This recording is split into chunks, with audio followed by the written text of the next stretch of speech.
ആരാ? എന്നെ ഓർമ്മയില്ലേ?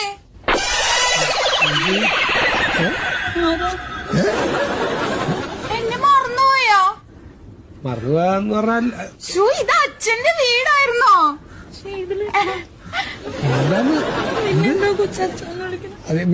എന്താന്ന് ചോദിക്കട്ടെ, എന്താ കാര്യം? എന്താ അച്ഛ അന്ന് അച്ഛന് അപേക്ഷ എഴുതി തന്നില്ലേ വാർദ്ധക്യകാല പെൻഷന്റെ?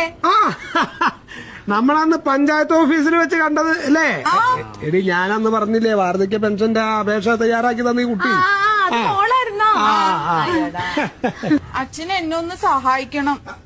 സഹായിക്കണം അല്ല, ഞങ്ങൾ വോട്ട് പിടിക്കാൻ വേണ്ടിട്ട് വന്നതാണ്. അങ്ങനെ ഞാൻ ഈ മണ്ഡലത്തിലെ സ്വതന്ത്ര സ്ഥാനാർത്ഥിയാ. ഓ ശരി. അപ്പൊ പാർട്ടിക്കാരൊന്നും സ്ഥാനാർത്ഥിയായിട്ട് നിർത്താത്തോണ്ട് ഒറ്റയ്ക്ക് അങ്ങനെ നിൽക്കുക? അതുകൊണ്ടല്ല, ഞാൻ ഒറ്റയ്ക്ക് അങ്ങ് നിന്നേ ഉള്ളൂ. എന്തിനാ കുട്ടി ഈ കാലത്തൊക്കെ വല്ല കാര്യമുണ്ടോ? നിന്റെ പാർട്ടിക്കാരെന്നെ കൊടികുത്തി ഇറങ്ങിയിട്ട് ഒരു കാര്യം നടന്നിട്ടില്ല. ഞാൻ എന്റെ ഇടയിൽ കൂടെ ഈ ആദ്യ ആൾക്കാരൊക്കെ. അത് അമ്മേ, എന്റെ താഴെ 4 പെൺകുട്ടികളുണ്ട്. വീട്ടില് ഭയങ്കര കഷ്ടപ്പാടാ. അതുകൊണ്ടാ ഞാൻ ഇതിലേക്കൊക്കെ ഇറങ്ങിയത്. സത്യം പറയല്ല ചേട്ടാ, ജയിക്കാൻ വേണ്ടിട്ട് കയറി നിന്നതല്ല.